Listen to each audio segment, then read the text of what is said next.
welcome back to the Nurse Nook. So I'm trying to do a little something different. As you guys know, I got a new camera, so my quality is much better. And also I'm like, you know what, let me stand up, let me try to move around so I can talk to you guys better, because I'm very animated when I talk with my hands and my body. So I figured, let me try standing up so I can be more thorough with my conversation. So before I get into the video, there's something I wanted to talk to you guys about.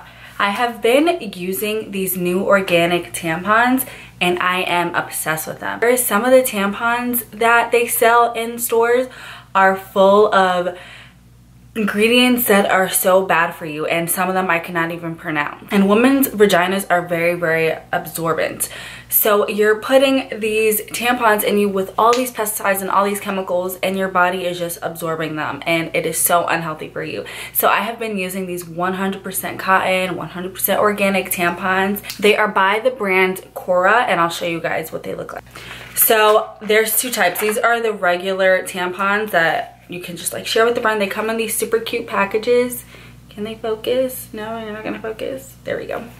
And these are the applicator-less tampons. They just look like little bullets, and they come in a box like this. How this works is they work by subscriptions. The prices range from anywhere between like $9 and $18 a month, and they send them to your home. I think you can get like a 3-month supply at one time, or month by month, depending on whichever option you choose. Also, every subscription comes with these little boxes for keeping your tampons in them. And the great thing about this company is for every month of tampons ordered somewhere around the world, a woman in need receives a free month supply of tampons and health education. I was shocked how many millions of women around the world have to take time off of school and work because they do not have the proper hygiene equipment for their menstrual cycles. So if you guys would like to try these tampons out, you can click the link down below.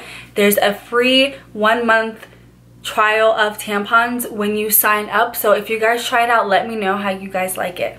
So let's get into the video. Okay, so my long-awaited life update in the ER.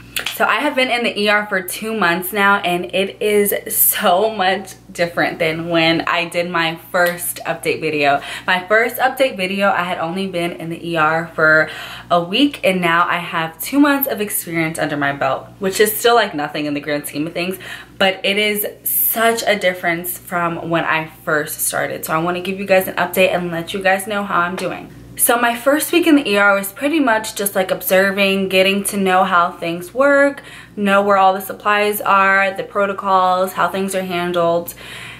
And pretty much that was it. I wasn't really responsible for things that first week. I was just kind of getting introduced to everything. But now I'm actually responsible for real whole people, human lives, and it's a little bit scary. I can't tell if like you guys can tell that I'm looking at myself, or do I look in here? Because I have like the little viewfinder screen up here, and I'm like, I don't know where to look. I'm gonna see when I edit this video if I need to change. Anyways, so now I'm responsible for people's lives, and it is so scary. Like, what if I make a mistake? I am like terrified every time I'm like doing stuff on my own, because now my preceptor is like trusting me to do things on my own, and she's not like attached to my hip, and I miss it. I'm like, please come with me everywhere. That's another thing. I'm so much more independent now. I feel like I'm actually practicing as a real nurse, which I am. I don't know why I keep saying I feel like I'm actually a nurse, because I am a nurse and I have a license, so I should act like it. But I'm actually practicing on my own and starting to make my own practices and find out how I like to do things and stuff like that, and it is like so surreal. But that being said, I have so much more autonomy.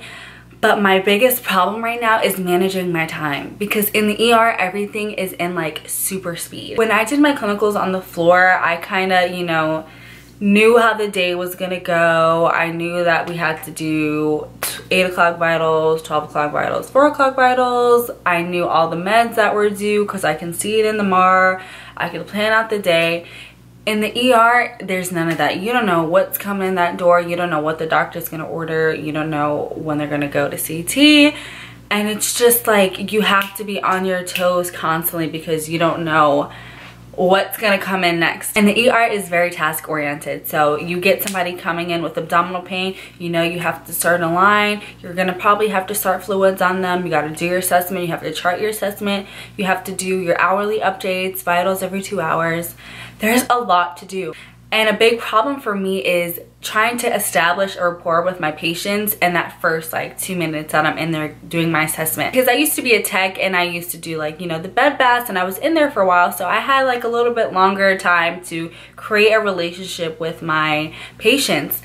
But now I like have to get in there and like get out, because I have 3 other patients that I have to take care of, and I have to give their meds and still get them out in time, or not they're gonna be sitting in the ER for like 8 hours, and I don't want that. It's not fun for them or for us. So having to create a rapport in such a short time has been a struggle for me, because, you know, I wanna sit here with these people and find out how many kids they have, where their grandchildren go to college at, what's their favorite color, what do they eat every morning for breakfast. Like, I just wanna talk to them, and I have no time to do that. It's really a skill that ER nurses have, to be able to go in the room, create a rapport with these patients quickly so that they can trust you and trust that they're in good hands. And I have not developed that talent yet, because I'm still like, oh yes, tell me more. What is your grandson's name?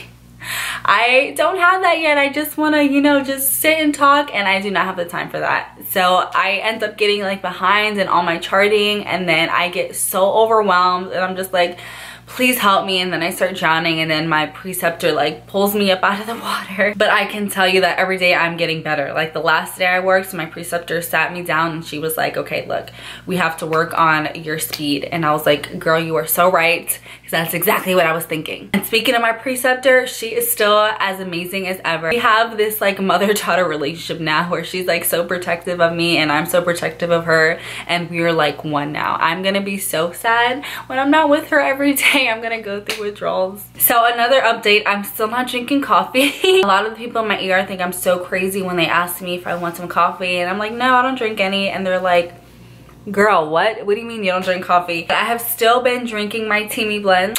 As you can see, I love this stuff.